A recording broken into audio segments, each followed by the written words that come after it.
السلام علیکم ورحمۃ اللہ وبرکاتہ۔ اللہ کے فضل اور اس کی توفیق سے آج انشاءاللہ ہم 7واں پارہ شروع کریں گے۔ اعوذ باللہ من الشیطان الرجیم، بسم اللہ الرحمن الرحیم۔ وَإِذَا سَمِعُوا مَا أُنزِلَ إِلَى الرَّسُولِ تَرَى أَعْيُنَهُمْ تَفِيضُ مِنَ الدَّمْعِ مِمَّا عَرَفُوا مِنَ الْحَقِّ يَقُولُونَ رَبَّنَا آمَنَّا فَاكْتُبْنَا مَعَ الشَّاهِدِينَ۔ چھٹے پارے کے آخر میں ہم نے پڑھا ہے کہ یہودیوں کے مقابلے میں عیسائیوں کے اندر نرمی زیادہ پائی جاتی ہے۔ اب اس کا عملی ثبوت یہاں پر پیش کیا جا رہا ہے، کیونکہ یہودیوں کے اندر تکبر زیادہ تھا اور عیسائیوں کے اندر تکبر کم تھا۔ تکبر سے بچنے کی وجہ سے اور اللہ تعالیٰ کا خوف دل میں رکھنے کی وجہ سے ان کے اندر نرمی پائی جاتی تھی، اور پھر تکبر سے بچنے اور اللہ تعالیٰ کے خوف کا تقاضا یہ ہے کہ انسان قرآن مجید کی تلاوت سنے، حق کو پہچانے اور اپنے رب سے درخواست بھی کرے، دعائیں بھی کرے کہ وہ اسے توحید کی اور حق کی گواہی دینے والوں میں شامل فرمائے۔ تو آیت نمبر 82 سے آغاز ہو رہا ہے پارہ نمبر 7 کا، جس میں اللہ تعالیٰ نے عملی ثبوت دیا ہے کہ عیسائیوں کے اندر کس طرح سے نرمی پائی جاتی تھی۔ اس آیت کا شان نزول یہ ہے کہ مکہ میں مسلمانوں پر بہت زیادہ ظلم و ستم کیا جاتا تھا۔ تو 5 نبوی کے اندر کچھ مسلمانوں نے حبشہ کی طرف ہجرت کی۔ مکہ کے کافر حبشہ گئے اور انہوں نے جا کر وہاں کے بادشاہ نجاشی سے بات کی کہ یہ ہمارے وطن کے کچھ لوگ تمہارے پاس آئے ہیں، لہٰذا ان کو ہمارے حوالے کیا جائے۔ اس نے مسلمانوں کو بھی بلایا، ان سے بھی پوچھا کہ کیا معاملہ ہے۔ تو حضرت جعفر رضی اللہ تعالیٰ عنہ جو کہ حضرت علی رضی اللہ تعالیٰ عنہ کے بھائی تھے، انہوں نے اس کے سامنے تقریر کی اور سورہ مریم کی تلاوت کی، جس میں حضرت مریم اور عیسیٰ علیہ السلام کا تذکرہ تھا۔ تو نجاشی اور اس کے ساتھی رونے لگ گئے اور نجاشی مسلمان ہو گیا۔ تو اس کے بارے میں اللہ تعالیٰ نے یہ آیت نازل کی کہ جب وہ جو رسول صلی اللہ علیہ وسلم کی طرف اترا ہے اس کو سنتے ہیں تو ان کی آنکھیں آنسوؤں سے بہہ پڑتی ہیں، کیونکہ انہوں نے حق کو پہچان لیا ہے۔ اور پھر وہ اپنے ایمان کا اظہار کر رہے تھے اور انہوں نے ساتھ یہ بھی کہا کہ یا اللہ ہمارے پاس حق آ چکا، لہٰذا ہم ایمان لے آئے ہیں، فاکتبنا مع الشاہدین، یا اللہ ہمیں گواہی دینے والوں میں شامل کر دے۔ تو نبی اکرم صلی اللہ علیہ وسلم نے اس کی غائبانہ نماز جنازہ پڑھائی تھی۔ صحیح بخاری کی حدیث نمبر 1320 ہے۔ تو نجاشی مسلمان تھا، ٹھیک ہے۔ تو اللہ تعالیٰ نے انہی کے بارے میں بتایا کہ انہوں نے کہا کہ جب حق ہمارے پاس آ چکا ہے، پھر کیا رکاوٹ ہے کہ ہم اس پہ ایمان نہ لائیں، اور اس کے ساتھ اللہ تعالیٰ سے دعائیں بھی کی، امید بھی رکھتے ہیں ہم کہ ہمارا رب ہمیں نیک لوگوں میں شامل کر دے۔ تو اللہ تعالیٰ نے اس کے بدلے میں ان کو جنتوں کا مستحق بنایا، کیونکہ جو بھی محسنین ہیں اللہ تعالیٰ ان کو ایسا ہی بدلہ عطا کرتے ہیں۔ لیکن جو حق آنے کے بعد اس کو نہیں مانتے، اس کا انکار کرتے ہیں، اس کو نہیں پہچانتے، تو وہ جہنم رسید کیے جائیں گے، اولئک اصحاب الجحیم، وہ دوزخ میں جائیں گے۔ دوسرا رکوع ہے آیت نمبر 87 سے، یا ایھا الذین آمنوا لا تحرموا طیبات ما احل اللہ لکم ولا تعتدوا۔ یا ایھا الذین آمنوا لا تحرموا طیبات ما احل اللہ لکم ولا تعتدوا۔ اللہ تعالیٰ نے یہاں پر بتایا ہے کہ حلال و حرام کی اتھارٹی میرے پاس ہے، تم کسی حلال چیز کو حرام یا حرام چیز کو حلال نہیں کر سکتے، ٹھیک ہے، یہ تمہارے پاس اتھارٹی نہیں ہے۔ اسی طرح کسی حلال کو نیکی سمجھ کر حرام کرنا یہ بھی ناجائز ہے، کیونکہ اللہ تعالیٰ نے جو نعمتیں کی ہیں ان کو بندے کا یہ حق ہے کہ وہ ان کو استعمال کرے۔ اب کسی بھی حلال چیز کو نیکی سمجھ کر حرام کرنے کے 2 طریقے ہیں۔ نمبر 1 زہد کی وجہ سے، زہد کہتے ہیں دنیا سے بے رغبتی کو، ٹھیک ہے، کہ آپ بالکل ہی دنیا سے الگ تھلگ ہو جائیں اور جو چیزیں اللہ تعالیٰ نے آپ کے لیے فرض کی ہیں وہ بھی نہ استعمال کریں۔ جیسے آج کل دیکھا جائے تو جو نام نہاد ولی اللہ بنے ہوئے ہیں، ان کا یہی طریقہ کار ہوتا ہے کہ خود کے اوپر نکاح کو حرام کر لینا اور کھانے پینے سے اپنے آپ کو لوگوں کے سامنے عاجز شو کرنا، اور اس طرح کا لوگوں کے سامنے خود کو شو کرنا کہ مجھے ان چیزوں کی کوئی ضرورت نہیں ہے۔ اور رہبانیت، دوسرا طریقہ ہے رہبانیت، ٹھیک ہے۔ رہبانیت کیا ہوتی ہے کہ دنیا سے الگ تھلگ ہو کر صرف اللہ تعالیٰ کی عبادت کرنا۔ تو اللہ تعالیٰ نے ہمیں حکم دیا ہے کہ رہبانیت کی بجائے تمہیں تقوی اختیار کرنا چاہیے کہ اللہ تعالیٰ کا ڈر بھی ہو اور تم دنیا کے ساتھ ساتھ اپنے جو معاملات ہیں دین کے ان کو بھی لے کر چلو۔ کیونکہ نبی اکرم صلی اللہ علیہ وسلم کے 3 صحابہ آپ کی بیویوں میں سے کسی کے پاس آئے تھے اور انہوں نے آپ کی عبادت کے بارے میں سوال کیا تھا، تو اس کے مقابلے میں انہوں نے اپنی عبادت کو بہت کم جانا۔ تو ایک نے کہا کہ میں ہمیشہ روزہ رکھوں گا، دوسرے نے کہا کہ میں پوری رات نماز پڑھوں گا، کبھی سوؤں گا نہیں، اور تیسرے نے کہا کہ میں کبھی نکاح نہیں کروں گا۔ تو نبی اکرم صلی اللہ علیہ وسلم کو جب پتہ چلا تو آپ نے اس بات کے اوپر ناراضگی کا اظہار کیا اور آپ نے فرمایا اللہ کی قسم میں تم سب سے زیادہ اللہ سے ڈرنے والا ہوں، میں سوتا بھی ہوں اور عبادت بھی کرتا ہوں، نماز بھی پڑھتا ہوں، میں روزہ بھی رکھتا ہوں اور افطار بھی کرتا ہوں، اور میں نے عورتوں سے نکاح بھی کیا ہے، جو میری سنت سے بے رغبتی اختیار کرے منہ موڑے اس کا مجھ سے کوئی تعلق نہیں ہے۔ صحیح مسلم کی حدیث نمبر 1401 ہے۔ اللہ تعالیٰ نے ہمیں حلال اور طیب کھانے کا حکم دیا اور حکم دیا کہ اگر تم تقوی اختیار کرتے ہو تو تم پہ میری رحمتیں نازل ہوں گی۔ پھر اللہ تعالیٰ نے قسم کے کفارے کے بارے میں بتایا ہے۔ قسم کی 3 قسمیں ہیں۔ پہلی قسم ہوتی ہے یمین لغو، یعنی جو فضول ہے، عادتاً جو قسم اٹھائی جاتی ہے اس کا کوئی ارادہ نہیں ہوتا، کوئی نیت نہیں ہوتی، کچھ لوگوں کی عادت ہوتی ہے بات بات پہ قسم کھانے کی، تو ایسی قسم کا کوئی کفارہ نہیں ہوتا، یہ لغو ہے۔ دوسری قسم ہوتی ہے یمین غموس، جو نیت اور ارادے کے ساتھ قسم کھائی جاتی ہے کسی کو دھوکہ دینے کے لیے، یہ کبیرہ گناہ ہے، اس کا کفارہ تو نہیں ہے لیکن توبہ ہے، اگر کوئی انسان توبہ کرے تو یہ معاف ہو جائے گا۔ تیسری قسم ہے یمین منعقدہ، یعنی یہ وہ قسم ہوتی ہے جو نیت اور ارادے کے ساتھ کھائی جائے اور انسان کہے کہ اللہ کی قسم میں یہ کام کروں گا یا یہ کام نہیں کروں گا۔ اس کا کفارہ ہے کہ 10 مسکینوں کو درمیانے درجے کا کھانا کھلانا یا کپڑا پہنانا، اگر اس کی طاقت نہیں ہے تو ایک غلام آزاد کرنا، اور اگر اس کی بھی طاقت نہیں ہے تو 3 روزے رکھنا۔ اللہ تعالیٰ نے فرمایا وَاحْفَظُوا أَيْمَانَكُمْ، اپنی قسموں کی حفاظت کرو۔ اسی لیے نبی اکرم صلی اللہ علیہ وسلم نے فرمایا جب تم کسی کام پر قسم کھاؤ اور اس کے علاوہ کام کو بہتر سمجھو تو بہتر کام کر لو اور قسم کا کفارہ ادا کر دو۔ صحیح بخاری کی حدیث نمبر 6622 ہے۔ یعنی یوں نہیں ہے کہ اس کے اوپر ہی اب تم نے کاربند رہنا ہے اور خود کو مشقت میں ڈالنا ہے۔ اسی طرح ہمیں قسم صرف اللہ تعالیٰ کی کھانی چاہیے، اللہ تعالیٰ کے علاوہ کسی اور کی قسم کھانا یہ شرک ہے۔ نبی اکرم صلی اللہ علیہ وسلم نے فرمایا جس نے اللہ کے علاوہ کسی کی قسم کھائی اس نے شرک کیا۔ ابو داود کی حدیث نمبر 3251 ہے۔ اگر کوئی انسان ناجائز کام کی قسم کھاتا ہے تو اس کو پورا کرنا جائز نہیں ہے۔ اسی طرح باپ دادا کی قسم کھانا بھی منع ہے۔ سنن ابی داود کی حدیث نمبر 3250 ہے، 3249 ہے۔ آیت نمبر 90 بہت اہم ہے، یا ایھا الذین آمنوا انما الخمر والمیسر۔ اسلامی معاشرہ دنیا کا پاکیزہ ترین معاشرہ ہے اور اس میں ہر ایسی چیز حرام ہے جو انسانوں کو شرف انسانیت سے گراتی ہے۔ اب یہ شراب، جوا اور وہ جگہ جہاں پر بت نصب کیے جاتے ہیں یا تیروں کے ذریعے سے قسمت آزمائی کرنا، یہ سب چیزیں انسان کو شرف انسانیت سے گراتی ہیں۔ اور یہ تیسری آیت ہے سورہ المائدہ کی آیت نمبر 90 کہ جس میں کلی طور پر اللہ تعالیٰ نے شراب کو حرام کر دیا تھا۔ خمر، ہر نشہ آور چیز خمر کہلاتی ہے اور ہر نشہ آور چیز حرام ہے، اور اس کو شراب جو ہے اس کو ام الخبائث کہا جاتا ہے، اور اگر کوئی انسان، کوئی مسلمان اس کو پی لے تو اس کی حد 40 کوڑے ہے۔ تو نبی اکرم صلی اللہ علیہ وسلم سے حضرت عمر رضی اللہ تعالیٰ عنہ نے یہ دعا کی تھی، انہوں نے کہا کہ یا اللہ شراب کے بارے میں ہمارے لیے کوئی شافی بیان واضح فرما کہ جس سے کچھ کلیئر ہو جائے کہ ہمیں کیا کرنا ہے، کیونکہ پہلے اللہ تعالیٰ نے بتایا کہ اس کا نقصان زیادہ ہے اور فائدہ کم ہے، پھر اللہ تعالیٰ نے بتایا کہ تم نماز کی حالت میں اس کے قریب نہ جاؤ، ٹھیک ہے، اگر تم نے شراب پی ہوئی ہے تو تم نماز کے قریب نہ جاؤ، تو یوں کچھ کلیئر نہیں تھا، اس لیے دعا کی تو پھر اللہ تعالیٰ نے سورہ المائدہ کی آیت نمبر 90 نازل کر کے بتا دیا کہ یہ سب شیطان کی گندگی ہے، لہٰذا تم ان سے باز آ جاؤ۔ تو صحابہ کرام رضی اللہ تعالیٰ عنہم نے جب اس کو سنا تو انہوں نے کہا انتہینا، ہم باز آ گئے، ہم باز آ گئے۔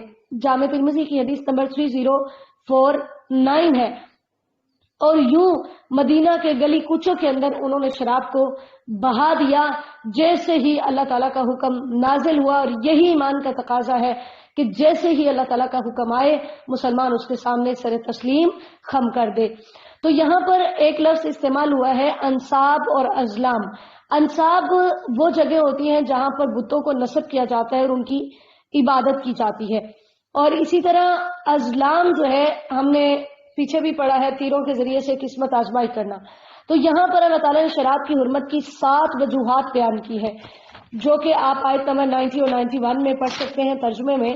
اللہ تعالیٰ نے بتایا کہ نمبر 1 یہ ریجسن یہ گندگی ہے، نمبر 2 یہ شیطانی عمل ہے، نمبر 3 کہ اللہ تعالیٰ نے حکمی انداز میں کہا کہ اس سے بچو، نمبر 4 اللہ تعالیٰ نے فرمایا کہ شراب کو چھوڑنا ہی کامیابی ہے، نمبر 5 کہ یہ تمہارے درمیان دشمنی دلوانے کا سبب ہے، نمبر 6 کہ یہ نماز اور ذکر الہی سے روکتی ہے، اور نمبر 7 کہ کیا تم باز آنے والے ہو؟ تو صحابہ کرام رضی اللہ تعالیٰ عنہ نے فرمایا کہ جی ہاں ہم باز آگے. اللہ تعالیٰ نے پھر ہمیں اپنی اور اپنے رسول صلی اللہ علیہ وسلم کی اطاعت کا حکم دیا اور ساتھ یہ بھی بتایا کہ اگر تم نہیں مانتے تو میرے نبی علیہ الصلوۃ والسلام کی ذمہ داری صرف اتنی ہے کہ وہ تم تک پیغام پہنچا دے.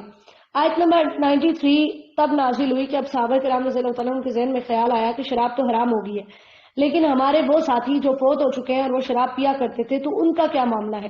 تو اللہ تعالیٰ نے ان کے بارے میں بتایا ہے کہ جب تک حرام نہیں ہوئی تھی اور وہ مومن تھے تقوی اختیار کرتے تھے تو اگر انہوں نے کوئی ایسی چیز کھا لی کہ جو تب حرام نہیں ہوئی تھی بعد میں حرام ہوئی تو ان کے اوپر کوئی گناہ نہیں ہے.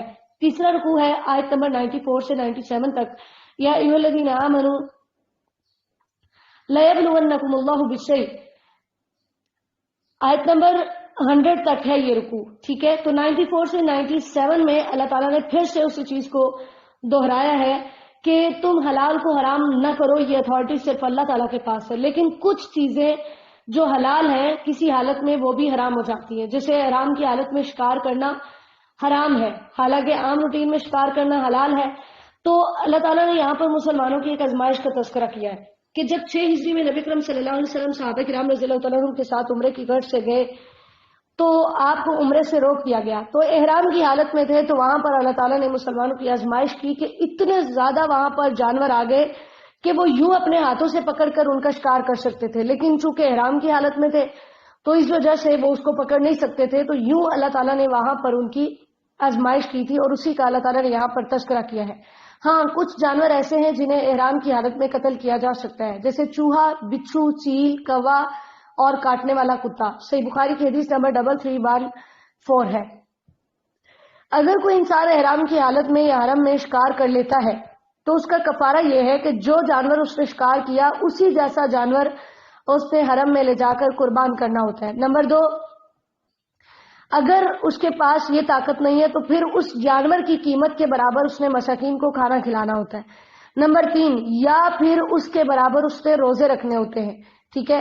اور پھر اللہ تعالیٰ نے یہ بتایا ہے کہ احرام کی حالت میں خشکی کا شکار حرام ہے جبکہ سمندر کا شکار حلال ہے. اور نبی اکرم صلی اللہ علیہ وسلم کے صحابہ کرام رضی اللہ تعالیٰ عنہم کا بھی عمل ملتا ہے کہ ایک دفعہ وہ ایک جنگی مہم کے دوران تھے تو وہاں پہ ان کا کھانا ختم ہو گیا تو انہوں نے ایک بہت بڑی مچھلی دیکھی جسے سمندر نے کنارے پر پھینک دیا تھا. انہوں نے اس کو پکڑا اور اسے کھایا. 1 مہینے تک 300 آدمی اس مچھلی کو کھاتے رہے، اتنی بڑی تھی. پھر وہ اسے خشک کر کے اپنے ساتھ لائے تو نبی اکرم صلی اللہ علیہ وسلم کو جب آ کر بتایا تو آپ نے پوچھا کہ تمہارے پاس اس کا کچھ گوشت ہے تو ہمیں بھی دو. تو نبی اکرم صلی اللہ علیہ وسلم نے بھی اس میں سے کھایا. صحیح مسلم کی حدیث نمبر 1935 ہے جہاں سے پتہ چلا کہ محرم احرام کی حالت میں خشکی کا شکار نہیں کر سکتا جبکہ سمندر کا شکار وہ کر سکتا ہے. آیت نمبر 97 میں اللہ تعالیٰ نے بتایا ہے کہ خانہ کعبہ کی حرمت کا بھی جیسے تم نے خیال رکھنا ہے اسی طرح ہدی کا، قلادہ کا، ان کی ڈیٹیل ہم پیچھے 6 پارے میں پڑھ چکے ہیں. ان تمام کا اور حرمت والے مہینوں کا بھی تم نے خیال رکھنا ہے اور تمہیں جان لینا چاہیے کہ اللہ تعالیٰ کی سزائیں بھی بڑی سخت ہیں لیکن وہ غفور الرحیم بھی ہے. یہاں پر بھی مومن کو خوف اور امید 2 چیزیں سکھائی جا رہی ہیں کہ ان کے مابین رہ کر اس کو اپنے رب کو پکارنا چاہیے، کیونکہ رسول اللہ صلی اللہ علیہ وسلم نے فرمایا اگر مومن کو اللہ کی پیار کردہ سزا کا علم ہو جائے تو کوئی جنت کی امید نہ کرے، اور اگر کافر کو اس کی رحمت کی وسعت کا پتہ چل جائے تو کوئی اس کی جنت سے مایوس نہ ہو. اللہ اکبر کبیرہ. صحیح مسلم کی حدیث نمبر 2755. تو مومن کی یہ شان ہے کہ وہ خوف و امید کے مابین رہ کر اپنے رب کو پکارتا ہے۔ پھر اللہ تعالیٰ نے بتایا ہے کہ طیب اور خبیث دونوں چیزیں برابر نہیں ہو سکتی۔ جب کوئی چیز بری چیز نئی نئی آتی ہے نا تو سب اسے برا سمجھتے ہیں، لیکن جب وہ آہستہ آہستہ عام ہو جاتی ہے نا تو پھر لوگ اسے قبول کرنے لگتے ہیں۔ مثال کے طور پر جب سگریٹ نیا نیا آیا تو لوگ اس کو بہت برا سمجھتے تھے، لیکن جب آہستہ آہستہ وہ عام ہونی شروع ہوئی تو آپ دیکھیے کہ آج نعوذ باللہ عورتیں بھی پی رہی ہیں، مرد بھی پی رہے ہیں۔ اب کوئی اشتہار محسوس نہیں کیا جاتا، بلکہ فخر سے جو ہے نا وہ سگریٹ پیا جاتا ہے، اور باقاعدہ لوگ اس کے اوپر اپنی ویڈیوز بنا رہے ہوتے ہیں کہ جیسے وہ بڑا ہی کوئی عظیم کارنامہ سر انجام دے رہے ہو۔ تو اللہ تعالیٰ فرماتے ہیں کہ پاک اور ناپاک چیز برابر نہیں ہو سکتی، چاہے ناپاک کی کثرت تمہیں اچھی ہی لگتی ہو، لیکن اللہ کے نزدیک یہ دونوں برابر نہیں ہے، لہٰذا تمہیں تقوی اختیار کرنا ہے اگر تمہارے اندر عقل ہے۔ لعلکم تفلحون، یعنی اگر تم کامیابی چاہتے ہو تو تقوی اختیار کرو۔ آج ہم میں سے ہر کوئی کامیابی چاہتا ہے، تو اگر ہم کامیاب ہونا چاہتے ہیں تو پھر اللہ کا خوف، اللہ کا ڈر ہمیں اپنے دلوں میں بچھانا ہے۔ چوتھا رکوع ہے یا ایھا الذین آمنوا لا تسألوا عن اشیاء ان تبد لکم تسؤکم، آیت نمبر 101 سے اللہ تعالیٰ نے بہت زیادہ سوالات کرنے سے منع کیا ہے کہ اب قرآن نازل ہو رہا ہے، اگر تم بے جا سوالات کرتے جاؤ گے تمہارے سوالوں کے جواب دیے جائیں گے تو پھر تمہیں برا لگے گا، اس وجہ سے کیونکہ تم سے پہلے بھی ایک قوم نے بہت سارے سوال کیے، جب ان کے جواب ملے تو پھر انہوں نے ان کا انکار کر دیا، یعنی مراد بنی اسرائیل ہے۔ تو اس وجہ سے تم بہت زیادہ سوالات سے بچو۔ نبی اکرم صلی اللہ علیہ وسلم نے فرمایا مسلمانوں میں سے سب سے بڑا مجرم وہ ہے جس کے پوچھنے کی وجہ سے کوئی چیز حرام ہو جائے جو حرام نہ ہو۔ صحیح بخاری کی حدیث نمبر 7289 ہے۔ تو ہمیں بے جا سوالات سے گریز کرنا چاہیے۔ ہاں، دین کو سمجھنے کے لیے جس بات کی ضرورت ہے وہ سوال ہمیں کرنا بھی چاہیے، لیکن ایسے سوال نہیں کرنے چاہیے کہ وہ جو اسماعیل علیہ السلام کی جگہ حضرت ابراہیم علیہ السلام نے ذبح کیا تھا جانور، اس کا گوشت کس نے کھایا تھا؟ آپ کو اس سوال سے کیا غرض؟ اس کی کوئی لاجک ہے، کوئی مقصد ہے؟ ٹھیک ہے، تو اس طرح کے فضول سوالات سے گریز کرنا چاہیے۔ اسی طرح ایک شخص نے نبی اکرم صلی اللہ علیہ وسلم سے حج کے بارے میں پوچھا تھا، تو نبی علیہ السلام نے جب بتایا کہ حج فرض ہے، اس نے کہا یا رسول اللہ کہ ہر سال؟ آپ صلی اللہ علیہ وسلم خاموش رہے۔ آپ نے فرمایا اگر میں ہاں کر دیتا، 3 دفعہ اس نے ایسا پوچھا تھا، آپ نے فرمایا اگر میں ہاں کر دیتا تو یہ فرض ہو جاتا اور تم نہ کر سکتے۔ پھر آپ صلی اللہ علیہ وسلم نے فرمایا مجھے چھوڑے رکھو جب تک میں تمہیں چھوڑے رکھوں، کیونکہ تم سے پہلے لوگ اپنے سوالوں کی کثرت اور انبیاء کرام علیہ السلام کے اختلاف کی وجہ سے ہلاک ہو گئے۔ جب میں تمہیں کسی چیز کا حکم دوں تو اس میں سے جتنا کر سکو کرو، اور جب میں منع کروں تو اسے چھوڑ دو۔ صحیح مسلم کی حدیث نمبر 1337 ہے۔ آیت نمبر 103 بڑی اہم ہے، جس کے اندر یہ بتایا گیا ہے کہ کافر اپنے جانور اللہ کے علاوہ غیروں کے نام پر آزاد چھوڑتے تھے اور ان کو ان کی طرف منسوب کرتے تھے۔ عمر بن عامر خزائی پہلا شخص تھا جس نے بتوں کے نام پہ جانوروں کو آزاد چھوڑا، اور اس کو سزا یہ ملی کہ نبی اکرم صلی اللہ علیہ وسلم نے معراج کے موقع پر اسے دیکھا کہ وہ جہنم میں اپنی انتڑیاں آگ میں کھینچ رہا تھا۔ صحیح بخاری کی حدیث نمبر 4623 ہے۔ یہاں پر 4 طرح کے جانوروں کا تذکرہ ہے۔ بحیرہ اس جانور کو کہتے ہیں جس کا دودھ بتوں کے لیے روک دیا جاتا ہے۔ صائبہ اس جانور کو کہتے ہیں جسے وہ بتوں کے لیے کھلا چھوڑ دیتے تھے اور اس پر سواری نہیں کرتے تھے۔ وسیلہ اس جانور کو کہتے ہیں کہ جو پہلی دفعہ مادہ جنم دیتی پھر دوسری بار بھی مادہ جنم دیتی، اسے بھی وہ اپنے بتوں کے نام پہ آزاد چھوڑ دیتے۔ اور حام اس سانڈ اونٹ کو کہتے ہیں جس کی جفتی کرنے سے اونٹنیوں کی مخصوص تعداد حاملہ ہوتی، اور پھر اس کو بھی وہ بتوں کے نام پہ آزاد چھوڑ دیتے تھے۔ تو اللہ تعالیٰ نے اس چیز سے مسلمانوں کو منع کیا۔ افسوس کے ساتھ کہوں گی کہ آج یہی باتیں مسلمانوں کے اندر بھی پائی جاتی ہیں۔ میرے اپنے گاؤں کے اندر ایسا ہوتا ہے کہ جب جانور کا جو ہے وہ بچہ پیدا ہوتا ہے تو جو پہلا دودھ ہوتا ہے وہ دربار پہ لے کر جانا ہوتا ہے۔ پھر اسی طرح وہ جانور منسوخ کرتے تھے، ہم اپنے بچے منسوخ کرنے شروع ہو گئے ہیں۔ آپ نے سنا ہوگا بچہ پیدا ہونے کے بعد بچے کو منگتا کرتے ہیں، یہ وہی ہے منگتا کرنے کا مطلب، یعنی جیسے انہوں نے اپنے جانور منسوخ کر دیے کہ اب ان کو کچھ بھی نہیں تم کر سکتے، اپنے فائدے کے لیے استعمال نہیں کر سکتے، اسی طرح بچے کو منگتا کیا جاتا ہے۔ اسی طرح کی یہ قسم ہے کہ جی پتہ نہیں جتنا عرصہ بھی شرط لگائی ہوتی ہے اتنا عرصہ اس کو گھر سے نہ کھلانا ہے نہ پلانا ہے نہ اس کو کچھ پہنانا ہے، سب چیزیں جی مانگ کر لینی۔ پھر اسی طرح تعویذ پہنائے ہوئے ہیں کہ ان کے نام کا ہے۔ ایک دفعہ ایک گاڑی میں سفر کر رہی تھی تو میرے ساتھ ایک عورت بیٹھی تھی، اس نے اپنی بچی کے گلے میں تعویذ ڈالا ہوا، چھوٹی سی بچی تھی، اتنا بڑا سارا تعویذ. تو میں نے یوں باتوں باتوں میں اسے پوچھا، میں نے کہا یہ کیا ہے اور اس کا کیا مقصد ہے؟ کہتی ہے میرا بچہ بچتا نہیں تھا یا بچے پیدا نہیں ہوتے تھے تو یہ ہمارے پیر صاحب نے جو ہے وہ دیا تھا، تو میں نے اس کو 1 سال تک پہنانا ہے. میں نے اس کو کافی قائل کرنے کی کوشش کی، میں نے کہا آپ اس کو اتار دیں، تو ابھی اتار دیں. کہتی ابھی نہیں، یہ کچھ دنوں تک 1 سال کی ہونے والی ہے، 1 سال تک انہوں نے کہا تھا کہ اس کو لازمی طور پہ پہن کے رکھنا ہے، 1 سال کے بعد اتاریں. یہ کیا ہے؟ یہ بھی تو یہی ہے، وہ بھی تو یہی کر رہے تھے. اللہ ہماری امت کو شرک سے محفوظ فرما دے. اللہ تعالی ہمیں بچا لیجیے. پھر اللہ تعالیٰ نے آیت نمبر 104 میں آباء و اجداد کی تقلید کی مذمت بیان کی ہے، کیونکہ اسلام وہ ہے جو قرآن و سنت ہے، اور جو چیز قرآن و سنت میں نہیں ہے وہ اسلام نہیں ہے. اور وہی غیروں کے قول ہے جن کو ہم نے پکڑا ہوا ہے. اللہ تعالیٰ فرماتے ہیں کہ جب ان کو اللہ اور اس کے رسول کی طرف بلایا جاتا ہے تو یہ کہتے ہیں حسبنا ما وجدنا علیہ آباءنا، ہمیں وہی کافی ہے جس پہ ہم نے اپنے باپ دادا کو پایا. اللہ تعالیٰ فرماتے ہیں باپ دادا کے اندر عقل نہ بھی ہو، وہ ہدایت یافتہ نہ بھی ہو، وہ علم سے آری ہو، کیا یہ پھر بھی اپنے باپ دادا کے طریقوں پر چلیں گے؟ آج ہم بھی تو یہی کہتے ہیں. آج مجھے بتائیے، ہمارے پاس جتنی بھی بدعات ہو رہی ہیں ان کی کوئی دلیل ہے؟ جائیے اہل بدعت سے پوچھئے کہ تم یہ کام کر رہے ہو، اس کی دلیل کیا ہے؟ صرف ایک ہی دلیل ہے، ہماری برادری کرتی ہے، ہمارے خاندان میں یہ رواج ہے، ہمارے بڑے کرتے آ رہے ہیں. اس کی کوئی دلیل نہیں.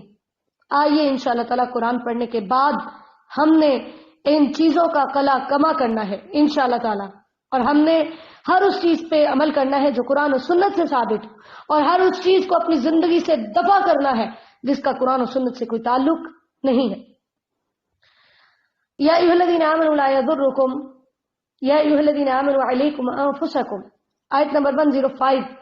اللہ تعالیٰ نے اس میں ہمیں اپنی اصلاح کرنے کا بھی حکم دیا ہے، لیکن اس کا یہ مطلب نہیں ہے کہ ہم نے بس اپنی اصلاح کرنی ہے اور نیکی کا حکم دینا اور برائی سے روکنا اس ذمہ داری کو ہم نے چھوڑ دینا ہے. نہیں، اللہ تعالیٰ نے یہ بتایا ہے کہ اگر تم اپنے دلائل دو اور وہ نہ مانے تو اس صورت میں پھر تم اپنی فکر کرو، ایسی صورت میں ان کا وبال تمہارے اوپر نہیں ہوگا.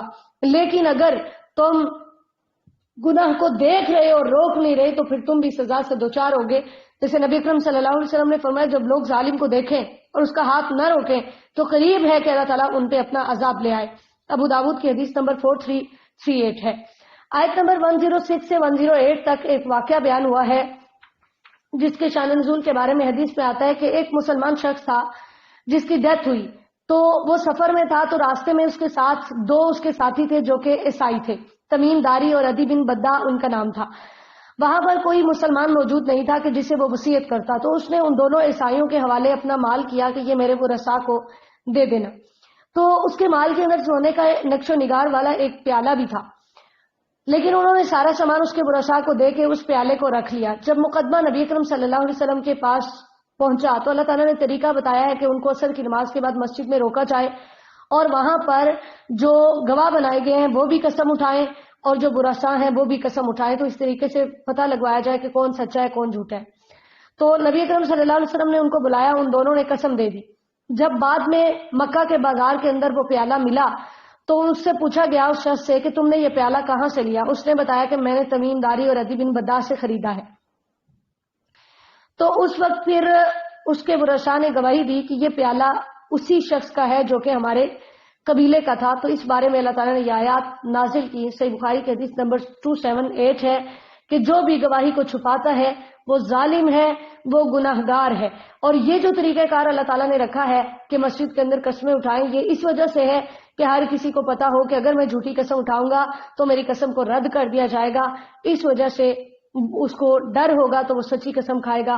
واتقوا اللہ واسمعوا، اللہ تعالیٰ نے فرمایا تقوی اختیار کرو اور میرے احکامات کو سنو، کیونکہ اگر فسق اختیار کرتے ہو تو اللہ تعالیٰ کبھی بھی ہدایت نہیں دیتا.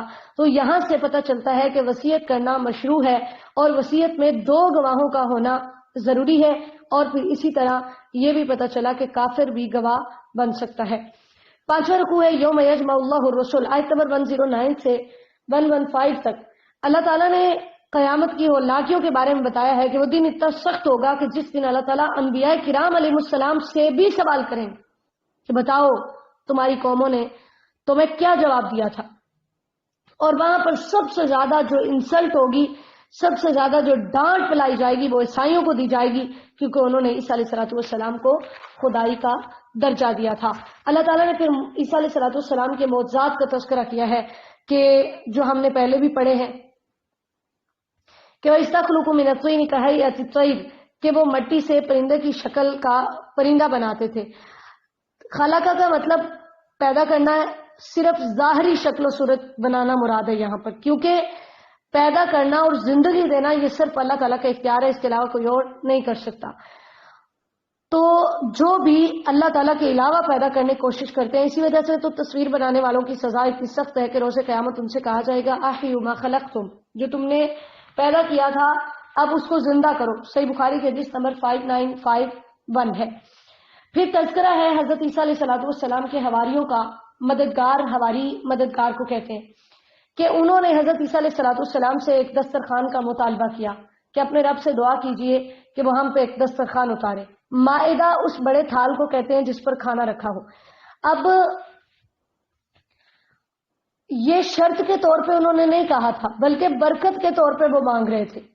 لیکن پھر بھی اللہ تعالیٰ سے ایسے مطالبات کرنا حکم چلانے کے معنی میں آتا ہے اور سرکشی کے معنی میں آتا ہے. اس لیے حضرت عیسیٰ علیہ السلام نے ان سے کہا کہ تم اللہ سے ڈرو، ایسا نہ کرو. لیکن جب انہوں نے اصرار کیا تو پھر عیسیٰ علیہ السلام نے اللہ تعالیٰ سے دعا کی، اور دعا کا انداز دیکھیے. انہوں نے کہا اللہم ربنا، پہلے اللہم، اے اللہ، جس سے عیسیٰ علیہ السلام نے یہ ثابت کیا کہ اللہ وہ ہے جو آسمانوں میں ہے، جو میرا اور تمہارا رب ہے، میں اللہ نہیں ہوں. اور پھر اس کے ساتھ ہی انہوں نے کہا ربنا، اے ہمارے رب. یعنی یہ بھی اپنی قوم کو بتایا کہ رب میں نہیں ہوں، بلکہ رب وہ ہے جو میرا بھی رب ہے اور تمہارا بھی رب ہے. اور پھر اللہ تعالیٰ سے دعا کی کہ اللہ ہمارے اوپر دسترخوان اتاریے. اس کے بارے میں دو قول ہیں، ایک یہ ہے کہ وہ دسترخوان اترا تھا اور دوسرا قول یہ ہے کہ وہ دسترخوان نہیں اترا تھا. اللہ تعالیٰ نے اس کے ساتھ ہی بتا دیا کہ اگر میں نے دسترخوان اتار دیا اور پھر تم نے اس کے اترنے کے بعد کفر کیا تو میں تمہیں ایسا عذاب دوں گا جو جہان میں نے اس سے پہلے کبھی کسی کو نہیں دیا.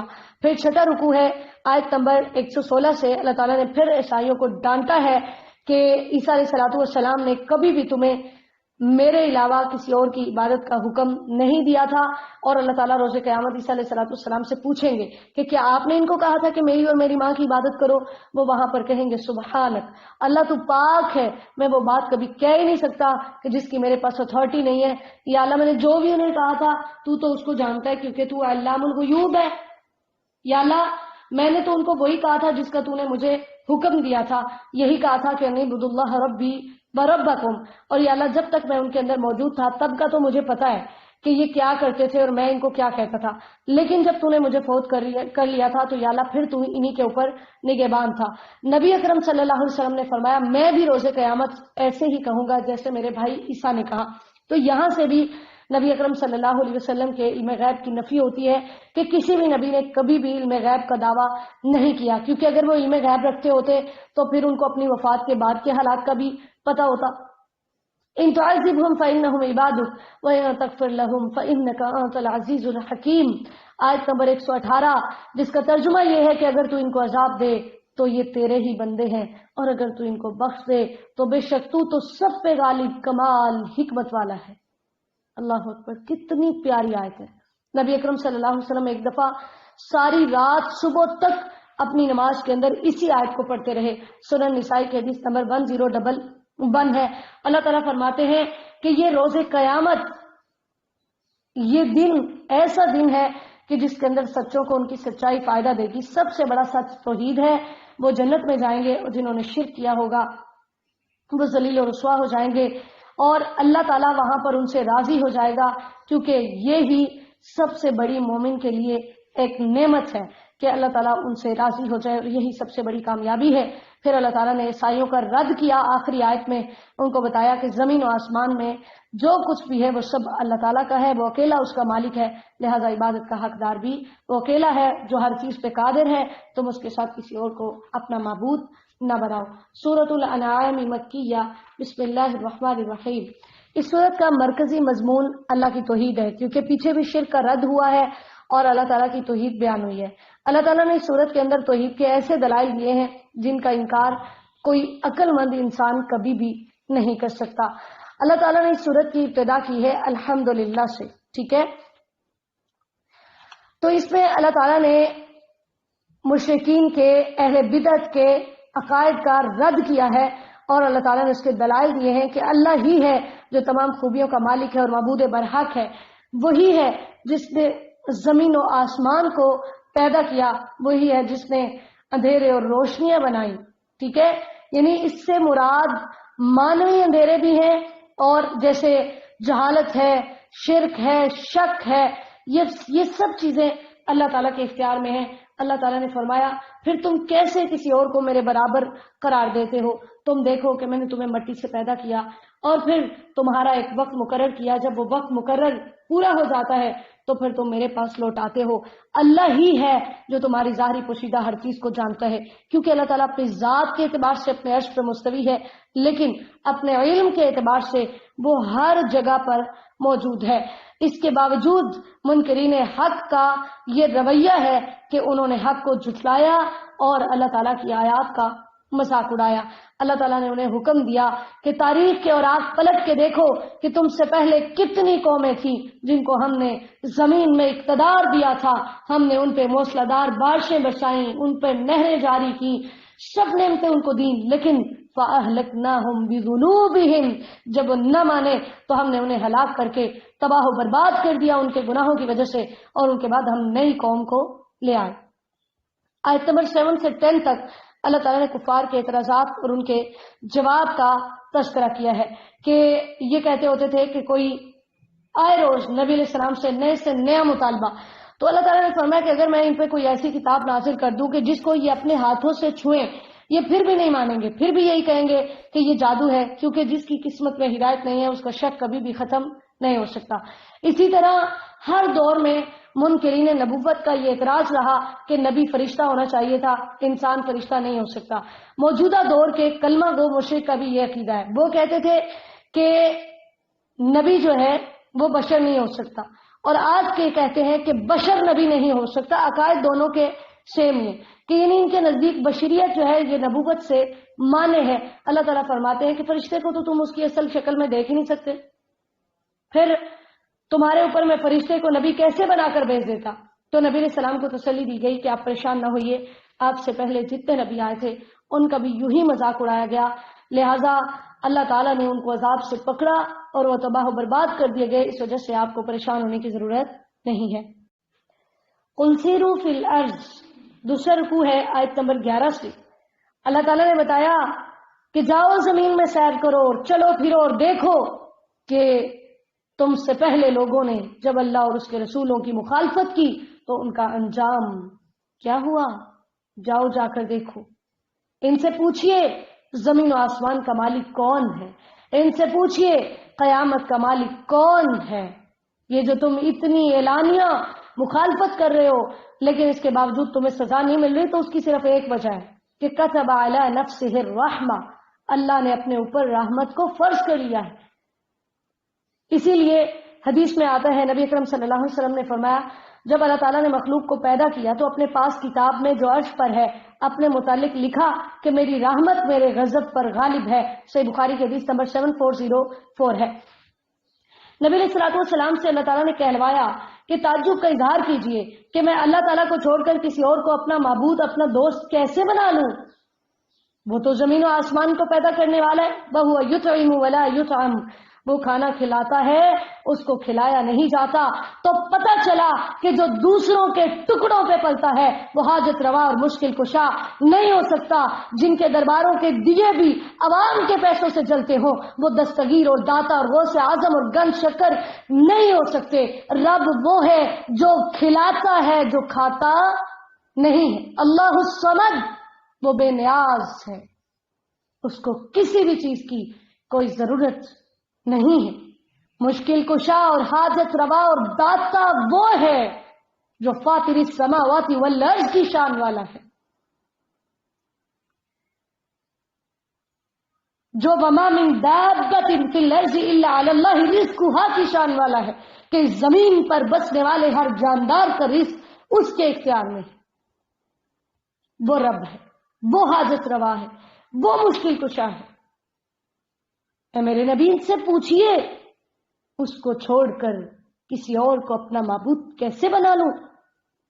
مجھے تو میرے رب نے حکم دیا ہے کہ میں اس کا فرما بردار ہو جاؤں، میں کبھی بھی شرک نہ کروں، کیونکہ اگر میں شرک کرتا ہوں تو مجھے ڈر ہے کہ میں بڑے دن کے عذاب سے دوچار ہو جاؤں گا۔ وَإِن يَمْسَسْكَ اللَّهُ بِضُرٍّ فَلَا كَاشِفَ لَهُ إِلَّا هُوَ، آیت نمبر 17۔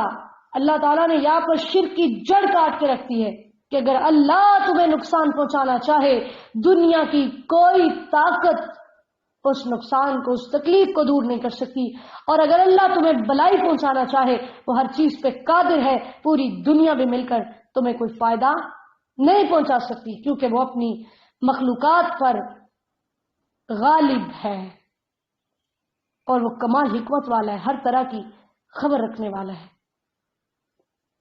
آج ہمارے عقائد کیا ہیں؟ نئی گاڑی لے لی ہے تو اس کے پیچھے جوتا لٹکایا ہوا ہے، یہ نظر لگ جائے، دکان ہے تو ادھر تعویذ رکھا ہوا ہے، پتہ نہیں کیا، مطلب ہم نے جو ہے وہ یہ سمجھ لیا کہ یہ چیزیں زیادہ بھاری ہیں۔ ابھی چند دن پہلے کی بات ہے، ایک عورت ہمارے گھر آئی تو مجھے کہتی ہے کہ تمہارا بچہ چھوٹا ہے تو تم اس کو کمرے میں اکیلے چھوڑ کے تو خود باہر پھر رہی ہو۔ میں نے کہا کوئی مسئلہ نہیں، آیت الکرسی پڑی ہوئی ہے۔ تو کہتی ہیں کہ اس کے پاس نا کوئی چھری تالا وغیرہ رکھ دیا کرو تاکہ ڈرے نا۔ میں نے کہا آنٹی لوہا اللہ تعالیٰ سے بڑا نہیں ہے، اللہ زیادہ بڑا ہے، وہ حفاظت کرنے والا ہے۔ جب اللہ نے تکلیف پہنچانی ہے تو دنیا کی کوئی طاقت آپ کا فائدہ نہیں کر سکتی۔ فرعون کو دیکھ لیجیے، اور جب اللہ تعالیٰ نے آپ کو عزت دینی ہے تو دنیا کی کوئی طاقت نقصان نہیں پہنچا سکتی۔ ابراہیم علیہ السلام کو دیکھ لیجیے، تو آج یہ گلوں میں تعویذ لٹکائے ہوئے ہیں، جیبوں میں۔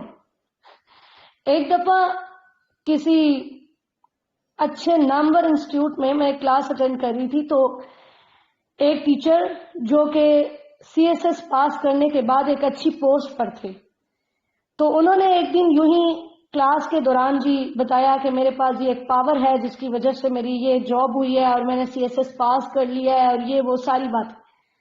تو جی انہوں نے اپنی پاکٹ سے ایک تعویذ نکال کر دکھایا کہ یہ پرچی ہے، یعنی یہ اس کی وجہ سے، یہ میرے مرشد نے دیا ہے تو میں ہر ٹائم اس کو پاس رکھتا ہوں تو اس کی وجہ سے۔ میں تو مجھ سے نہیں برداشت ہوا کہ اب یہ نہیں۔ میں اور میری ایک اور کلاس فیلو تھی، ہم پھر دونوں بولے۔ میں نے کہا سر یہ نہیں، نبی علیہ السلام نے تو اس کے بارے میں فرمایا کہ جو شرک، جس نے تعویذ لٹکایا اس سے شرک کیا۔ اور پھر یہ کہ میں نے کہا میں آپ کو پوری کلاس کو گارنٹی دیتی ہوں 5 وقت نماز پڑھیں، فرائض ادا کریں اور اللہ سے مانگیں، اگر آپ کے حق میں یہ جاب بہتر ہوئی تو اللہ تعالیٰ آپ کو لازمی طور پہ عطا کرے۔ اس تعویذ کا کوئی کردار نہیں۔ یعنی میں حیران ہوں کہ اتنے بڑے لیول پر جا کر بھی جب عقیدہ خراب ہوتا ہے تو پھر انسان کو سمجھ نہیں آتا کہ وہ کتنی بے وقوفی کی باتیں کر رہے ہیں۔ اللہ نے اگر آپ کو فائدہ پہنچانا ہے، دنیا کی کوئی طاقت نقصان نہیں پہنچا سکتی۔ پھر اس کے لیے آپ کو نہ کالے کپڑے لٹکانے پڑتے ہیں، نہ کالے دھاگے باندھنے پڑتے ہیں، نہ آپ کو کچھ اس طرح کی اوٹ پٹانگ حرکتیں کرنی پڑتی ہیں۔ اتنے پیارے پیارے بچے ہوتے ہیں اور اتنے موٹے موٹے تعویذ ڈالے۔ ایک دن میں سڑک پہ مطلب ہم جا رہے تھے تو ایک شخص پیدل چل رہا تھا، اتنا ہٹا کٹا، پنجابی میں جیسے بولتے ہیں، اچھا خاصا اللہ تعالیٰ نے اس کو جسم دیا ہوا، صحت دی ہوئی، اور اتنا موٹا تعویذ اس نے باندھا ہوا۔ میرا دل تو کرے کہ میں روک کے اسے پوچھوں کہ خدا کا تو خوف کر، تجھے تو 10 بندے بھی دھکا دیں تو میرے خیال میں تو مشکل سے گرے گا، تو اس کا کیا فائدہ ہے، یہ کیوں باندھا ہوا ہے؟ اللہ تعالیٰ ہمیں محفوظ کرے۔ ایسی کئی ہزاروں مثالیں کہ ہم نے ان تعویذوں پہ انحصار کرنا شروع کر دیا اور اللہ تعالیٰ کے اوپر ہمارا یقین ہی نہیں ہے۔ پھر اللہ تعالیٰ نے بتایا ہے نبی اکرم صلی اللہ علیہ وسلم کی رسالت کے بارے میں کہ میں آپ کی رسالت کی گواہی دے رہا ہوں اور تم سب اس بات کی گواہی دو کہ اللہ تعالیٰ کے ساتھ کوئی اور معبود نہیں ہے۔ اور پھر یہاں پر نبی علیہ السلام نے ہمیں یہ بات سکھائی ہے کہ جو میری طرف وحی کی جاتی ہے اسے تم آگے پہنچاؤ، بلغوا عنی ولو آیا، میری طرف سے آگے پہنچاؤ، چاہے وہ ایک آیت ہی ہو۔ صحیح بخاری کی حدیث نمبر 3461 ہے۔ نبی اکرم صلی اللہ علیہ وسلم نے فرمایا اللہ اس کے چہرے کو تر و تازہ رکھے جو میری بات کو یاد کرے اور اسے آگے پہنچائے۔ جامع ترمذی کی حدیث نمبر 2656 ہے۔ نبی علیہ الصلوۃ والسلام نے شرک کا رد کرتے ہوئے فرمایا کہ کیا تم غیر اللہ کی گواہی دیتے ہو جبکہ میں اس کی گواہی نہیں دیتا، کیونکہ اللہ اکیلا ہی الہ واحد ہے، میں تمہارے شرک سے بری ہوں۔ نبی علیہ الصلوۃ والسلام کو یہ اس طرح پہچانتے تھے جیسے اپنے بیٹوں کو پہچانتے تھے، لیکن اس کے باوجود ضد اور ہٹ درمی کی وجہ سے یہ ایمان نہیں لائے، تو اللہ تعالیٰ فرماتے ہیں کہ انہوں نے اپنے آپ کو خسارے میں ڈالا، نقصان میں ڈالا۔ تیسرا رکوع ہے آیت نمبر 21 سے 30 تک۔ اللہ تعالیٰ نے فرمایا وہ شخص سب سے بڑا ظالم ہے جو اللہ تعالیٰ پر جھوٹ باندھتا ہے یا اس کے اختیارات میں کسی اور کو شریک بناتا ہے یا اس کی آیات کا انکار کرتا ہے، کیونکہ شرک سب سے بڑا جھوٹ ہے۔ جو یہ کہتا ہے کہ اللہ ہماری ڈائریکٹ نہیں سنتا اس لیے ہم ان کے پاس جاتے ہیں، اس لیے جیسے چھت پہ جانے کے لیے سیڑھیوں کی ضرورت ہوتی ہے ایسے ہی اللہ تک پہنچنے کے لیے ان کی ضرورت ہوتی ہے، اس لیے ہم ان کے پاس جاتے ہیں، وہ سب سے بڑا ظالم ہے۔ وہ ظالم ہے جو ایسی باتیں کرتا ہے۔ اللہ تو شرک سے بھی زیادہ قریب ہے۔ اس نے سمندر کی گہرائیوں میں یونس علیہ السلام کی بات کو فوراً سے سنا، اس نے اتنے طوفانوں میں نوح علیہ السلام کی بات کو سنا، اس نے ہجرت کی رات نبی اکرم صلی اللہ علیہ وسلم کی بات کو سنا۔ وہ کون ہے جس کی بات اللہ نہیں سنتا؟ وہ تو کفار کی بھی سنتا ہے۔ 11ویں پارے میں انشاءاللہ تعالی ہم پڑھیں گے۔ اللہ نے فرمایا وہ سب سے بڑا ظالم ہے جو ایسی بات کہتا ہے۔ پھر اللہ تعالیٰ مشرکین سے کہیں گے لاؤ اپنے شریکوں کو، روز قیامت اللہ تعالیٰ کہیں گے لاؤ ادھر میرے سامنے، لیکن وہاں پر وہ مکر جائیں گے، واللہ ربنا ما کننا مشرکین، وہاں پر مکر جائیں گے کہ ہم تو شرک کرتے ہی نہیں تھے۔ اللہ تعالیٰ فرماتے ہیں کہ ان کے دلوں پر مہریں لگی ہوئی ہیں، ہر طرح کی نشانی دیکھ کر بھی یہ ایمان نہیں لائیں گے۔ اور نعوذ باللہ قرآن کے بارے میں کہتے ہیں کہ یہ پہلے لوگوں کی قصے کہانی ہے۔ اللہ تعالیٰ فرماتے ہیں یاد کریں یہ اس وقت کو جب یہ آگ پر کھڑے کیے جائیں گے، پھر اس ٹائم یہ پچھتائیں گے اور کہیں گے ہائے کاش کہ ہمیں ایک دفعہ لٹایا جائے، ہم اپنے رب کی آیات کی تکذیب نہیں کریں گے، ہم ایمان والوں میں شامل ہو جائیں گے۔ لیکن دنیا میں کیا کہتے ہوتے تھے کہ بس یہ تو آج کی ہماری زندگی ہے، نہ ہم نے دوبارہ اٹھایا جانا ہے اور نہ ہمارا کوئی حساب و کتاب ہونا ہے۔ اللہ تعالیٰ فرماتے ہیں آگ پہ کھڑا کر کے پوچھوں گا الیس ھذا بالحق، ہاں بھائی اب بتاؤ یہ سچ ہے کہ نہیں ہے؟ قالوا بلا وربنا، پھر اس ٹائم کہیں گے کیوں نہیں ہمارے رب کی قسم۔ لیکن اس ٹائم پھر اقرار کچھ فائدہ نہیں دے گا اور اللہ تعالیٰ ان کو دردناک عذاب سے دوچار کریں گے۔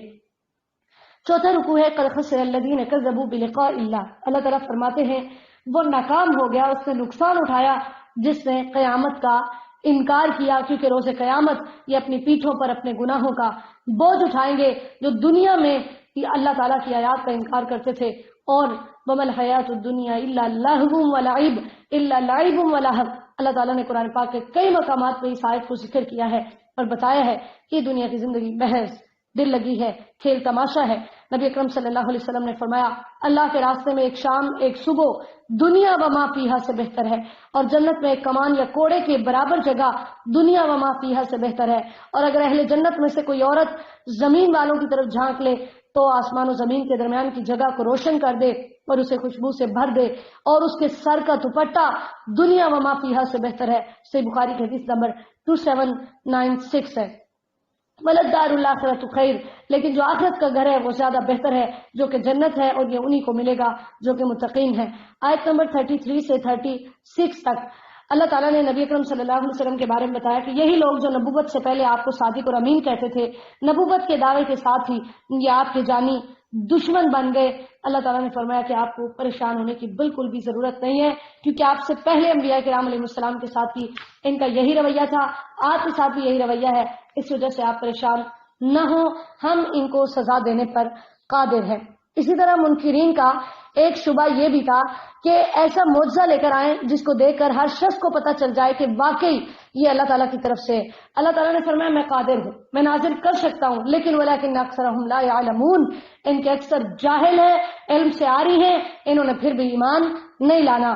پھر اللہ تعالیٰ نے بتایا ہے کہ اس روئے زمین پر بسنے والے جتنے بھی جاندار ہیں، پرندے ہیں، سب تمہاری ہی طرح ہیں، یعنی تمہاری طرح سب پیدا ہوتے ہیں، پھر زندگی گزارتے ہیں، پھر مرتے ہیں، اور ہر کسی کا جو ہے وہ تمہاری طرح ہی معاملہ ہے. اللہ تعالیٰ فرماتے ہیں ہر چیز ہم نے لکھی ہوئی ہے, سب نے لوٹ کر پھر میرے پاس ہی آنا ہے. تو جنہوں نے میری آیات کو جھٹلایا ہے اندھیروں میں بھٹک رہے ہیں, ان سے پوچھیے اگر اللہ کا عذاب آ جائے یا تمہارے پاس قیامت آ جائے, اغیر اللہ تدعون, کیا اللہ کو چھوڑ کر کسی اور کو پکارو گے؟ ان کنتم صادقین, بتاؤ. بل ایاہ تدعون, بلکہ تم کسی اور کو نہیں اللہ کو پکارو گے. فیکشف ما تدعون الیہ ان شاء وتنسون ما تشرکون, اس ٹائم تم اپنے سارے معبودان باطل کو بھول جاؤ گے, صرف اللہ کو ہی پکارو گے, کیونکہ تمہیں پتہ ہے کہ صرف اللہ ہی ہے جو اس موقع پر تمہارے کام آ سکتا ہے. پھر 5واں رکوع ہے وَلَقَدْ أَرْسَلْنَا إِلَىٰ أُمَمٍ مِّن قَبْلِكَ, آیت نمبر 42 سے 50 تک اللہ تعالیٰ نے ان قوموں کا تذکرہ کیا ہے جنہوں نے عذاب آنے پر بھی اللہ تعالیٰ کی طرف رجوع نہ کیا. کیونکہ اللہ تعالیٰ جب بھی انسان پہ کوئی مصیبت حاصل کرتے ہیں تو اس کا مقصد یہ ہوتا ہے کہ انسان اپنے رب کی طرف لوٹائے, گڑ گڑائے, عاجزی کرے. تو اللہ تعالیٰ فرماتے ہیں کہ جب یہ نہ لوٹے, کیوں نہیں لوٹے؟ قست قلوبہم, دل سخت ہو چکے ہیں, شیطان نے ان کے اعمال ان کے لیے مزین کیے ہوئے. اور جب اللہ تعالیٰ فرماتے ہیں کہ یہ میری طرف سے آنے والی نصیحت کو بھول چکے ہیں, تو پھر میں نے کیا کیا ہے, میں نے ان پر دنیا کی نعمتوں کے دروازے کھول دیے, جس سے انہوں نے یہ سمجھ لیا کہ اللہ ہم سے راضی ہے, حالانکہ ایسا نہیں ہے. اللہ تعالیٰ فرماتے ہیں میں اچانک پھر ان کو پکڑوں گا اور ظالموں کی جڑیں کاٹ کے رکھ دوں گا. والحمدللہ رب العالمین, کیونکہ تمام تر تعریفات کا مستحق اللہ ہے.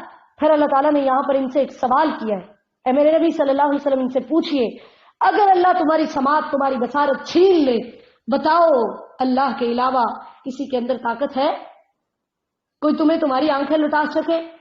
کوئی تمہیں تمہارے کانوں کے اندر وہی سننے کی صلاحیت عطا کر دے جو اللہ تعالیٰ نے دی ہوئی تھی؟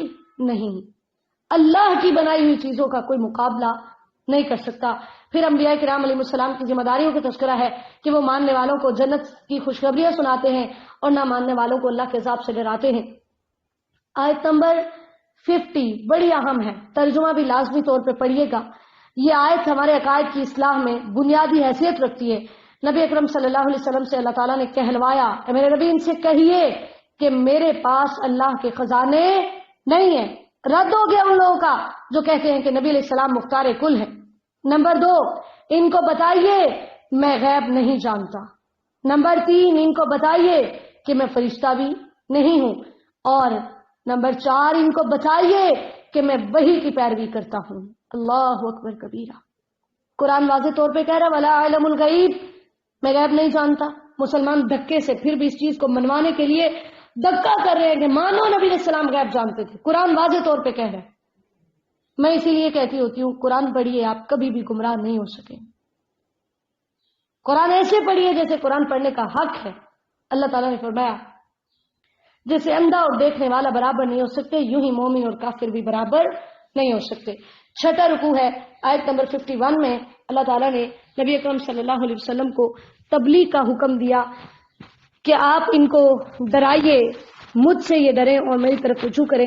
آیت نمبر 52 کے شان نزول کے بارے میں حضرت سعد رضی اللہ تعالیٰ فرماتے ہیں ہم 6 لوگ نبی اکرم صلی اللہ علیہ وسلم کے پاس بیٹھے ہوئے تھے, یعنی غریب لوگ تھے. مشرکین نے کہا ان کو اٹھا دو,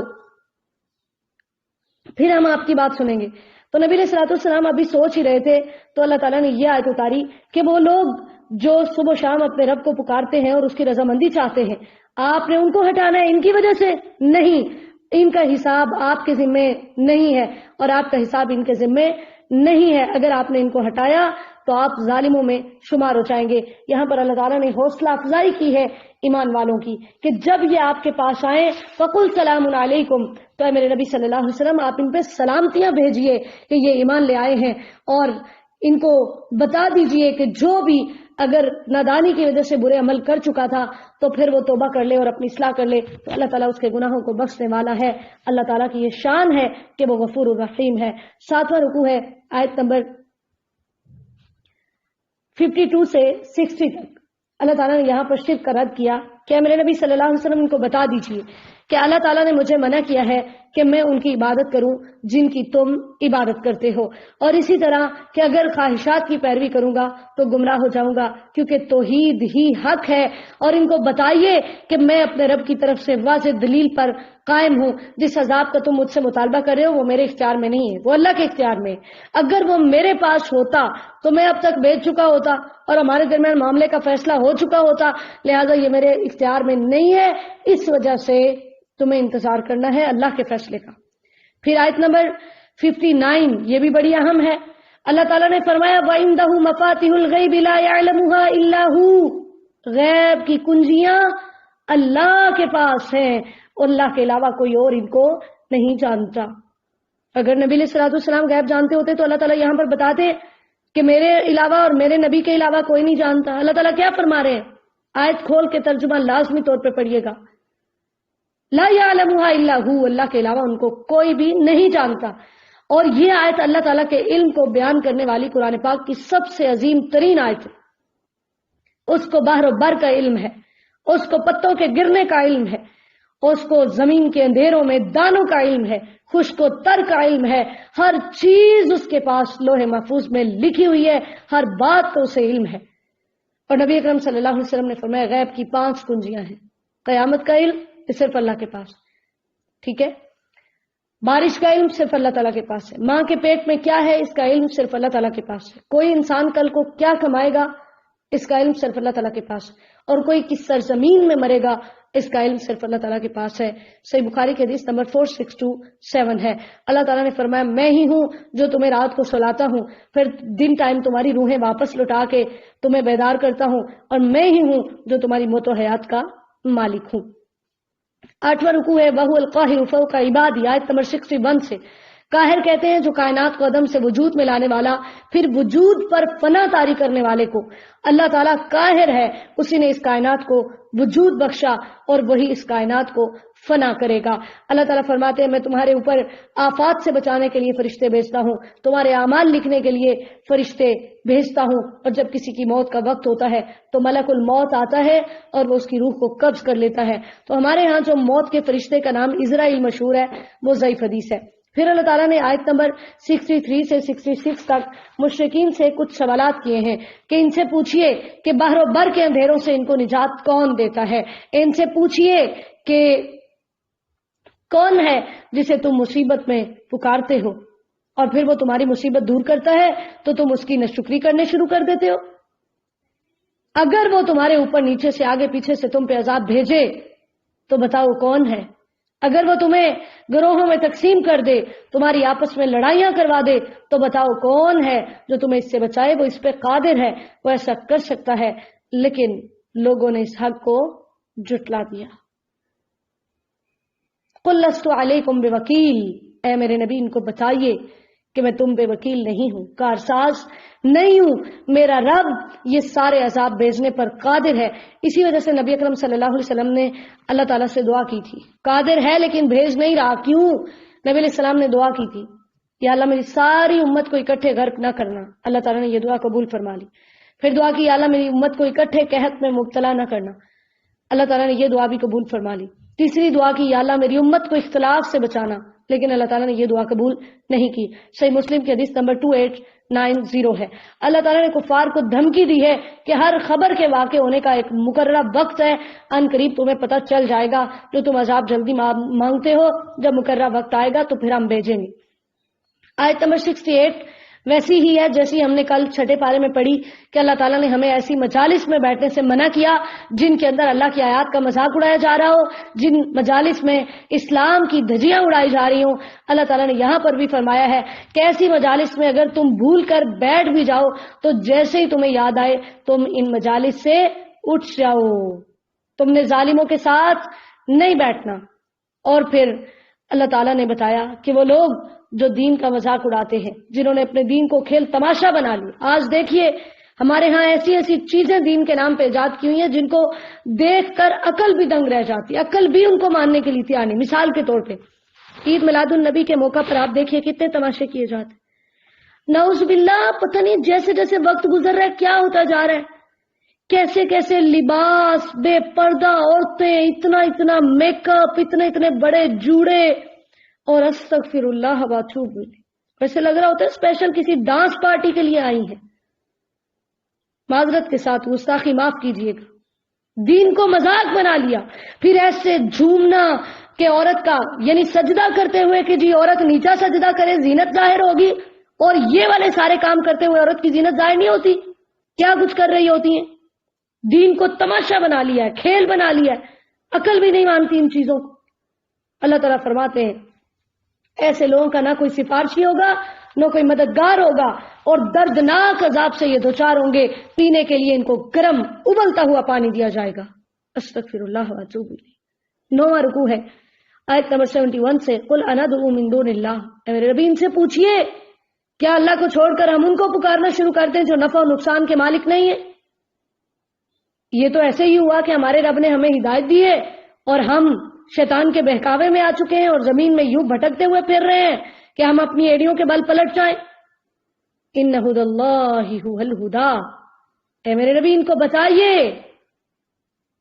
اصل ہدایت وہ ہے جو اللہ کی ہدایت. وَأُمِرْنَا لِنُسْلِمَ لِرَبِّ الْعَالَمِينَ، ہم سے یہ ڈیمانڈ ہے کہ ہم رب العالمین کے فرما بردار ہو جائیں، ہم نماز قائم کریں، تقوی اختیار کریں، کیونکہ ہمیں مر کر اسی کے پاس جانا ہے. وہی زمین و آسمان کا خالق ہے، وہی کن کہتا ہے تو فیکون کام ہو جاتے ہیں. اسی کی بادشاہت ہوگی جب سور میں پھونکا جائے گا. وہی غیب اور حاضر کو جاننے والا ہے، وہی کمال حکمت والا اور ہر چیز کی پوری طرح خبر رکھنے والا ہے. اللہ اکبر کبیرہ. آیت نمبر 74 سے 81 تک حضرت ابراہیم علیہ السلام کا قصہ ہے، جنہوں نے ایک منفرد اور پریکٹیکل انداز میں اپنی قوم کے سامنے شرک کا رد کیا. ابراہیم علیہ السلام کے باپ کا نام آزر تھا، جو کہ بتوں کا پجاری بھی تھا اور بت بناتا بھی تھا. انہوں نے اپنے باپ کو کہا کہ میں تجھے اور تیری قوم کو دیکھتا ہوں کہ تم لوگ واضح گمراہی میں ہو. اب پریکٹیکلی کیسے اپنی قوم کے سامنے شرک کا رد کیا؟ بیٹھے تھے قوم کے ساتھ، چونکہ وہ سورج چاند ستاروں کی اور وقت کے بادشاہ کی اور بتوں کو خود سے تراش کر ان کی عبادت کرتے تھے. جب رات چھائی ستارے طلوع ہوئے، کہتے ہیں ہاذا ربی، یہ میرا رب ہے. لیکن جب ستارہ غروب ہو گیا تو کیا کہا؟ لا احب الافلین، میں غروب ہونے والوں کو پسند نہیں کرتا. پھر چاند طلوع ہوا، کہتے ہیں یہ رب ہے. جب چاند بھی غروب ہو گیا، کہتے ہیں اگر میرے رب نے مجھے ہدایت نہ دی تو میں گمراہ ہو جاؤں گا. پھر سورج طلوع ہوا، کہتے ہیں ہاذا ربی ہاذا اکبر، یہ میرا رب ہے، یہ زیادہ بڑا ہے، اس کی روشنی زیادہ ہے. جب وہ بھی غروب ہو گیا تو کہا یا قومی انی بریء مما تشرکون، اے میری قوم میں تمہارے شرک سے بری ہوں. اللہ اکبر کبیرہ. تو پتہ چلا جو مر جائے وہ مشکل کشا اور حاجت روا نہیں ہو سکتا، جو غائب ہو جائے وہ کبھی بھی رب نہیں ہو سکتا. اور رب کی ضرورت تو کسی بھی وقت پڑ سکتی ہے. جو خود موت سے اپنے آپ کو نہیں بچا سکا، خود بیمار ہو جائے تو اپنے آپ کو شفا نہیں دے سکتا، لوگوں اس کو خدا یا داتا اسے کیسے کہا جا سکتا ہے؟ اس کو وہ سے اعظم کیسے کہا جا سکتا ہے؟ اللہ ہماری اصلاح فرما دے. پورا قرآن توحید سے بھرا پڑا ہے کہ یہ چیزیں رب نہیں ہیں. کورونا میں کون کام آیا تھا؟ کس نے حفاظت دی تھی؟ کس نے ہماری حفاظت کی تھی؟ اللہ ہمیں محفوظ فرمائے. قوم سے کہا میں نہیں مانتا، میں اپنے آپ کو اس ذات کے سپرد کرتا ہوں، اس کے سامنے جھکاتا ہوں جس نے زمین و آسمان کو پیدا کیا ہے، اور حنیفہ، میں ہر طرف سے منہ موڑ کر صرف اللہ اکیلے کی عبادت کرتا ہوں. وما انا من المشرکین. کمال جرت تھی ابراہیم علیہ السلام کی، کہا میں مشرک بھی نہیں ہوں. اب قوم جھگڑا کرنے لگی تو قوم سے کہا تم اللہ سے نہیں ڈرتے، میں تمہارے معبودوں سے کیوں ڈروں؟ ڈرنا تو تمہیں چاہیے جو شرک کر رہے. مجھے بتاؤ امن کے حقدار تم ہو یا میں؟ میرا رب اپنے علم کے ساتھ ہر چیز کو گھیرے میں لیے ہوئے، میں تمہارے معبودوں سے کیسے ڈروں جن کے معبود ہونے کی کوئی دلیل بھی نہیں ہے؟ الذین آمنوا ولم یلبسوا ایمانہم بظلم سب سے بڑا ظلم شرک ہے. آیت نمبر 82. جب یہ آیت نازل ہوئی صحابہ کرام رضی اللہ تعالیٰ عنہ بڑے پریشان ہوئے کہ ایمان لانے کے بعد چھوٹے چھوٹے گناہ تو سب سے ہو ہی جاتے. تو نبی علیہ السلام نے فرمایا اس ظلم سے مراد چھوٹے گناہ نہیں بلکہ اس سے مراد شرک ہے. وَتِلْكَ حُجَّتُنَا آتَيْنَاهَا إِبْرَاهِيمَ عَلَىٰ قَوْمِهِ. 10واں رکوع ہے. اللہ تعالیٰ فرماتے ہیں کہ ہم نے ابراہیم علیہ السلام کو یہ حجت عطا کی جو انہوں نے اپنی قوم کے خلاف پیش کی. ہم جسے چاہتے ہیں ہم درجات عطا کرتے ہیں. پھر اللہ تعالیٰ نے ابراہیم علیہ السلام کو اسحاق اور یعقوب عطا کیے. پھر اللہ تعالیٰ نے ان آیات کے اندر 84 سے 90 تک بڑی اہم آیات ہیں. 84 سے 90 تک اللہ تعالیٰ نے 18 انبیاء کرام علیہ السلام کا نام لیا ہے. 18 پیغمبروں کا نام لینے کے بعد آیت نمبر 88 میں اللہ تعالیٰ فرما رہے ہیں وَلَوْ أَشْرَكُوا لَحَبِطَ عَنْهُمْ مَا كَانُوا يَعْمَلُونَ. اگر یہ 18 پیغمبر بھی شرک کریں تو ان کے عمل ضائع ہو جائیں گے. اللہ اکبر کبیرہ.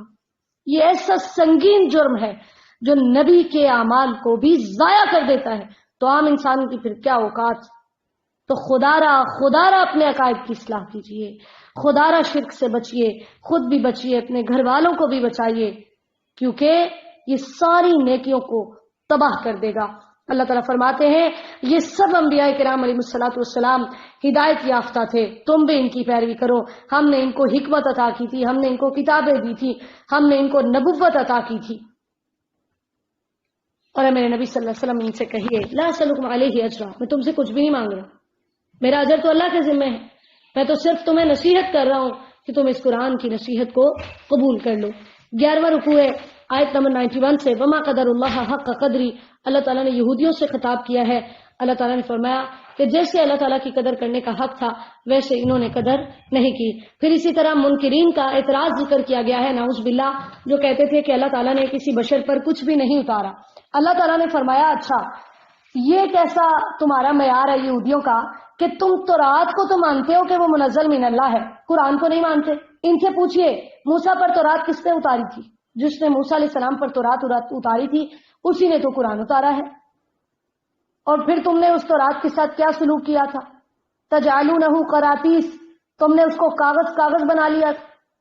جو تمہاری مرضی کی چیزیں تھیں ان کو تم لوگوں کے سامنے واضح کرتے تھے, جو تمہاری مرضی کے خلاف تھی ان کو تم چھپا دیتے تھے. اللہ تعالیٰ نے فرمایا یہ قرآن کوئی نئی چیز نہیں ہے, یہ اپنی سے پہلی کتابوں کی تصدیق ہے, اور اس کے نزول کا مقصد یہ ہے کہ یہ لوگوں کو گمراہیوں سے نکالے اور ہدایت کی راہوں پہ گامزد کر دے. اللہ نے یہ قرآن اس لیے نازل کیا کہ وہی تنذر ام القری ومن حولھا. ام القری سے مراد مکہ مکرمہ ہے. کیا آپ مکہ والوں کو, ارد گرد والوں کو ڈرائیے, اور جو آخرت پہ ایمان لے آتا ہے وہ اس قرآن پہ بھی ایمان لاتا ہے. اور پھر ان کی خوبی یہ بھی ہے کہ وہم علی صلاتہم یحافظون, وہ اپنی نمازوں کی حفاظت کرتے ہیں. تو پتہ چلا کہ جس انسان کو موت کا خوف ہوگا, موت کا ڈر ہوگا, وہ انسان نماز لازمی طور پہ پڑھے گا. پھر اللہ تعالیٰ نے 3 بڑے ظالموں کا تذکرہ کیا آیت نمبر 93 میں. وہ شخص بھی سب سے بڑا ظالم ہے جو اللہ پر جھوٹ باندھتا ہے. وہ شخص بھی سب سے بڑا ظالم ہے جو نبی تو نہیں ہے لیکن نبوت کا جھوٹا دعویٰ کرتا ہے. اور وہ شخص بھی سب سے بڑا ظالم ہے جو کہتا ہے کہ میں بھی اللہ جیسا کلام کر سکتا ہوں.